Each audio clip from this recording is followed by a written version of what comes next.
so নকল মই ডেস্কটপলৈ আহিলোঁ ইয়াৰ যিটো ৱেবছাইটৰ যিটো লিংক হয় ভিডিঅ'টো ডিছক্ৰিপশ্যনত দিয়া আছে তাতে ক্লিক কৰিলে এইটো ৱেবছাইটত ডাইৰেক্টলি পাই যাব সো ইয়াতে আপুনি লেংগুৱেজ চুজ কৰিব পাৰে ভাষাত যাই কিনে আপুনি অসমীয়া বাংলা ইংলিছ তিনিটা লেংগুৱেজ আছে তিনিটা লেংগুৱেজ আপুনি সিলেক্ট কৰি যিকোনো এটা সিলেক্ট কৰি কিনে আপুনি আবেদন কৰিব পাৰিব সো ইয়াতে চাব পাৰে ৰাইট টু বি পাব্লিক সাৰ্ভিসেছ ইয়াতে কেইদিনমান আগতে আপুনি এইটো লঞ্চ কৰিছে আমাৰ আসামৰ গভৰ্ণমেণ্টে স্পেচিয়েলি আমাৰ ডক্টৰ হিমন্ত বিশ্ব শৰ্মা ডাঙৰীয়া এইটো লঞ্চ কৰিছে আপুনি লগইনত যাই কিনে ৰেজিষ্টাৰ কৰিব লাগিব ইয়াতে মোৰ অলৰেডি ৰেজিষ্টাৰ কৰা আছে সো আপোনাৰ যদি নাই তেনেহলে ডোন্ট হেভ একাউণ্টত যাই কিনে ৰেজিষ্টাৰত ক্লিক কৰিলে ইয়াতে আপোনাৰ নাম মোবাইল নাম্বাৰ আৰু ইমেইল আইডি দি কিনে আপুনি ৰেজিষ্টাৰ কৰি ল'ব লাগিব আগতে তাতে যাই কিনে আপুনি ৰেজিষ্টাৰ কৰি লৈ ল'ব সো মই অলৰেডি ৰেজিষ্টাৰ কৰিছোঁ সো এনেকুৱা হেৰি আহি গৈছে অটোমেটিক্যালি সো মই কি কৰিম ইয়াতে কেপচা দি কিনে আপুনি মই ইয়াতে কেপচা দি কিনে লগইন হৈ যাম কাৰণ মই ৰেজিষ্টাৰ অলৰেডি কৰিছোঁ সো কেপচাটো মাৰি কিনে মই লগইনত সিম্পলি ক্লিক কৰি দিম সো ক্লিক কৰি দিয়াৰ পিছত এইটো ৱেবছাইটটো খুলি যাব right to be public services Assam ইয়াতে আপোনাৰ 46 সাৰ্ভিসেছ অলৰেডি দিয়া আছে নেক্সট 6 মান্থত 46টা সাৰ্ভিস আৰু আহিব সো মই ভিউ অল এভেইলেবল সাৰ্ভিস ইয়াতে ক্লিক কৰি দিম দিয়াৰ পিছত ইয়াতে চাব পাৰে ইয়াতে মানে কি সাৰ্ভিস আছে আপুনি এটোত আহি কিনে চাব পাৰিব সো এটা বহুত কেইটা সাৰ্ভিস আছে আপুনি চাই ল'ব সো মই ডাইৰেক্টলি 3 নম্বৰ পেজত যাম 1 2 3 3 নম্বৰ পেজত যাম 3 নম্বৰ পেজত যাই কিনে মই ৰেজিষ্ট্ৰেচন অফ মেৰিজ কোড আছে মই এপ্লিকেশন 29ত আছে এপ্লিকেশন ফৰ মেৰিজ ৰেজিষ্ট্ৰেচন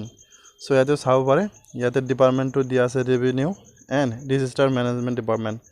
ইয়াতে চাব পাৰে ৰাইট সাইডত দিয়া আছে ডিপাৰ্টমেন্টটো সো মই এটা কি কৰিম এপ্লিকেশনত ক্লিক কৰিম দিম দিয়াৰ পিছত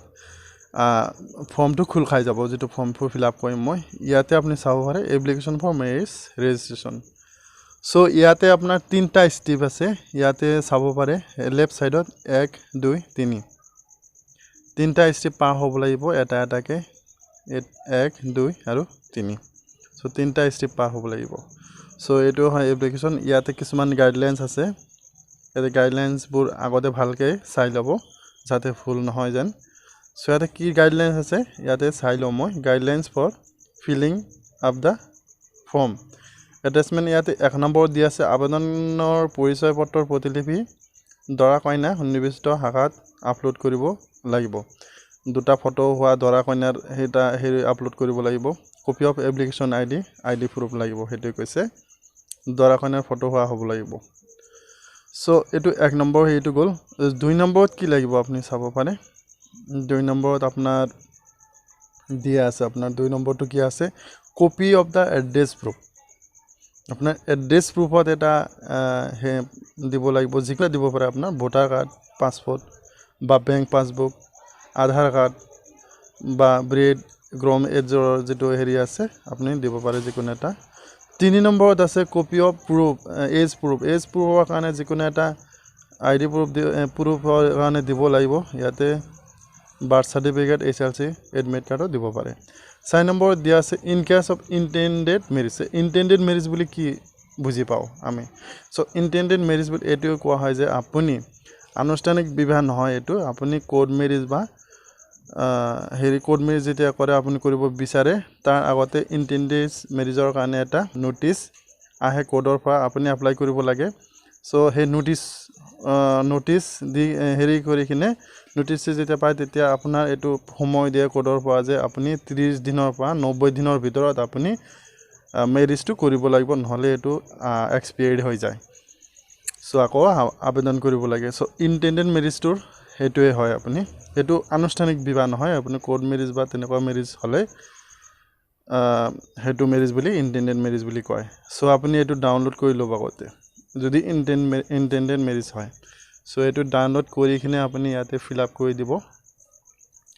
ফিল আপ কৰাৰ পিছত আপুনি এটো যেহেতু আপলোড কৰিব লাগিব পিছত যদি ইন্টেন্ডেড মেৰিজত এপ্লাই কৰি আছে এটো আপলোড কৰিব লাগিব সো যদি আনুষ্ঠানিক বিয়া হয় তেনেহলে এটো নালাগে সো এটো আপুনি আপলোড কৰিব লাগিব ইয়াতে আপোনাৰ ইন্টেন্ডেড মেৰিজ 4 নম্বৰ পঢ়ি আছো মই 4 নম্বৰ চাব পাৰে ইয়াতে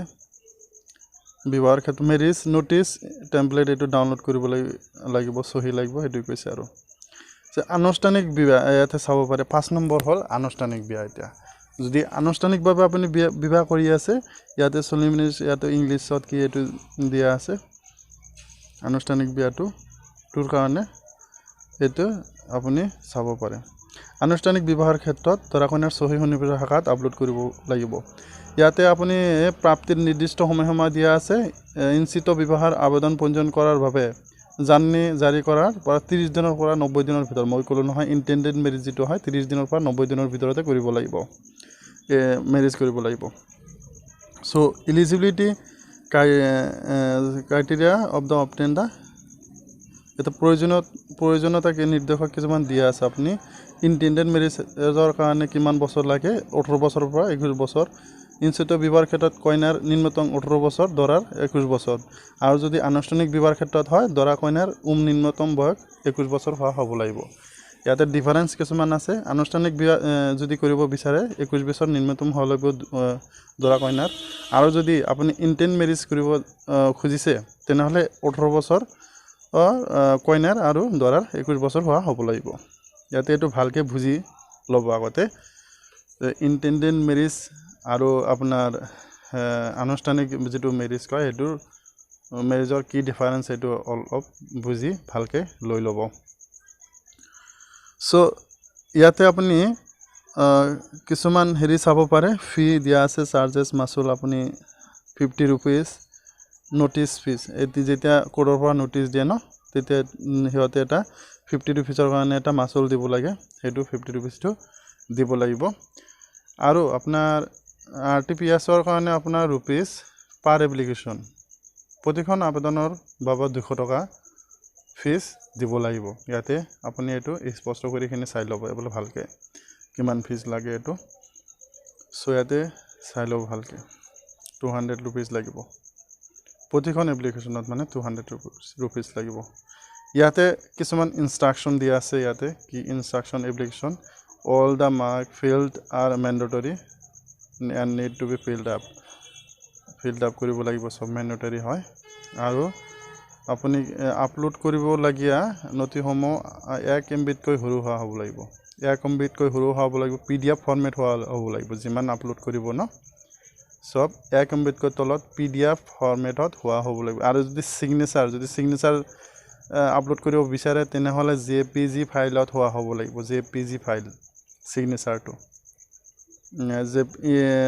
ইন্টেন্ড আনুষ্ঠানিক বিবাহৰ ক্ষেত্ৰত এটো লাগিব সিগনেচাৰটো ইয়াতে চাব পাৰে এপ্লিকেশন ফৰ মেৰিজ ৰেজিষ্ট্ৰেচন বিবাহ পঞ্জীয়নৰ বাবে আবেদন এতে মেৰিজ টাইপ আপুনি মেৰিজ টাইপ কোনটো কৰিব ইন্টেন্ড মেৰিজ নে সলিমিনিছ মেৰিজ আপুনি দুটা ক্ষেত্ৰতে আপুনি ক্লিক কৰি যেটো আপোনাৰ হয় হেতু ক্লিক কৰি দেখিনে আপুনি আবেদন কৰিব পাৰিব যদি আপুনি ইয়াতে কোনটো সিলেক্ট কৰি লব যদি সাপোজ ইন্টেন্ড সলিমিনিছ মেৰিজ মই সিলেক্ট কৰো ইয়াতে আপুনি এটো তলত আহি যাব মেৰিজ অলৰেডি পাৰফৰ্ম কিমান তাৰিখত বিবাহৰ আগতে পাৰ্টিৰ সম্পৰ্ক কি হেতু আপুনি দি দিব আৰু ডেট অফ মেৰিজ কিমান তাৰিখত আপুনি মেৰিজ কৰিব হেতু আপুনি তাৰিখটো সন্নিবিষ্ট কৰিব লাগিব হেতু সন্নিবিষ্ট কৰি দিব আনুষ্ঠানিক বিবাহ যেহেতু কৰি আছে হেতু তাৰিখ পাৰ্টি কি হেতু দি দিব আপুনি এটো ফিল আপ কৰি কিনে যদি আনুষ্ঠানিক বিবাহ কৰিও বিচাৰিছে আৰু যদি ইন্টেন্ড মেৰিজ হয় তেনেহলে তো হেতু ক্ষেত্ৰত বেলেগ হৈ যাব এবিলাক নালাগে এটো একো নালাগে কিমান তাৰিখত বিয়া কৰিব বিচাৰিছে কি হেবিলাক নালাগে ইন্টেন্ড মেৰিজত নালাগে এবিলাক চাইছে ইন্টেন্ড মেৰিজত ক্লিক কৰাৰ পিছত এবিলাক নোৱা হৈ গল এবিলাক একো নাই সো আপুনি ইন্টেন্ড মেৰিজত মেৰিজ এক্ট এতিয়া মেৰিজ এক্টত এটো বুজি লব দুটা আছে স্পেশাল মেৰিজ এক্ট 1954 আৰু হিন্দু মেৰিজ এক্ট 1955 এতিয়া স্পেশাল মেৰিজ বুলি কি বুলি কও আমি স্পেশাল মেৰিজটো বুজি লব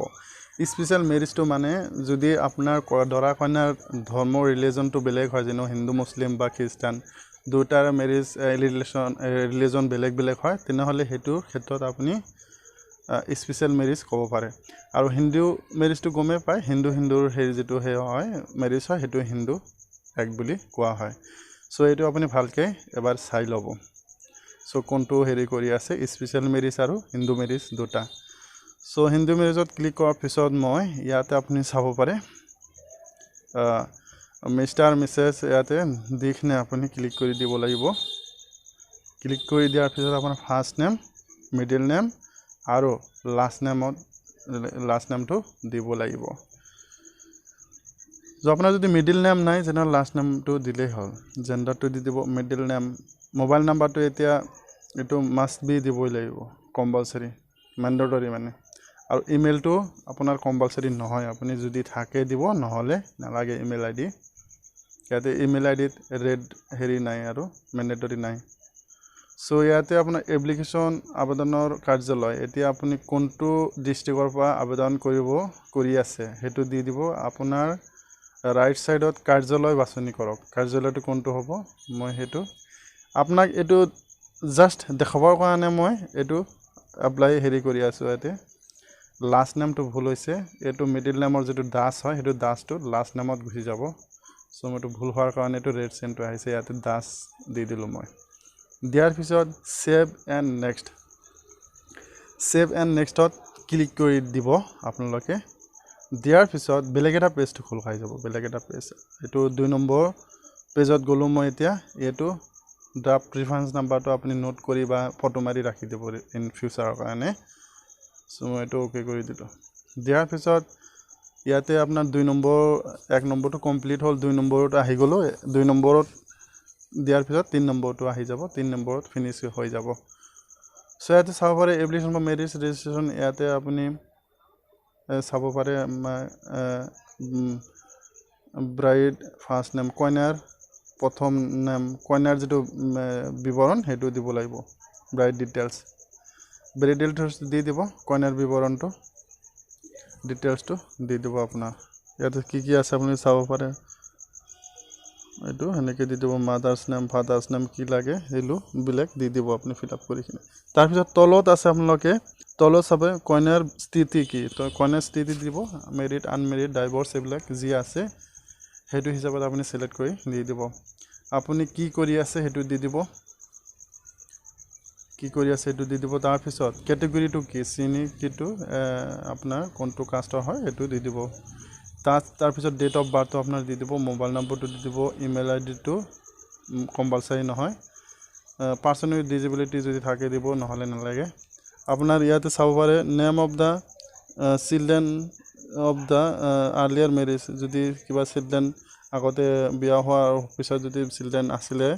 তেলে এটো চিলড্ৰেনৰ বিৱৰণ দিব লাগিব আপোনাৰ যদি বাচ্চা আছে অলৰেডি ইয়াতে আপুনি সন্নিবিষ্ট কৰিব লাগিব ইয়াতে আপুনি এডো কৰিব পাৰে এড কৰাৰ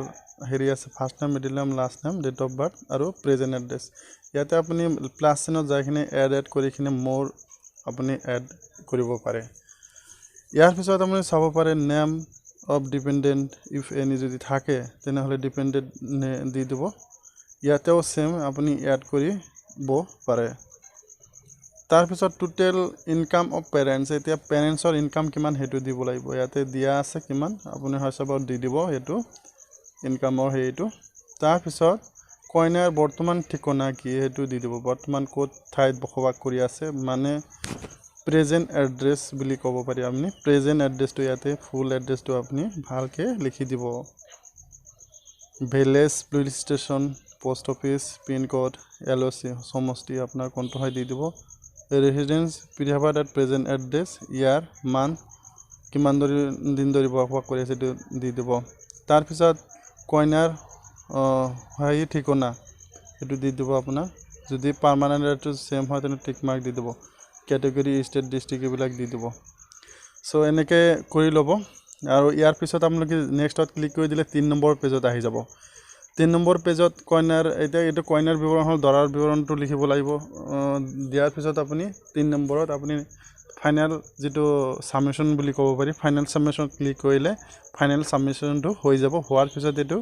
আপুনি প্ৰিন্ট আউট কৰি লব বা এপ্লিকেশন আইডি থাকিব হেতু এপ্লিকেশন আইডি দি ইন ফিউচাৰৰ কাৰণে ট্ৰেক কৰিব পাৰে বা ষ্টেটাস জানিব পাৰে সো এনেকে আবেদন কৰিব পাৰিব সো মই আপোনালোকক দেখাবৰ কাৰণে জাস্ট এনেকুৱা হেৰি কৰিছো মই এপ্লাই কৰি নেদেখালো কাৰণ মই এপ্লাই কৰিব হেৰি নহল সো বন্ধুসকল কিবা ডাউট থাকিলে মোৰ কমেন্টছত জনাই দিব আজিৰ ভিডিওটো ইমানেই আছিল থ্যাংক ইউ সো মাচ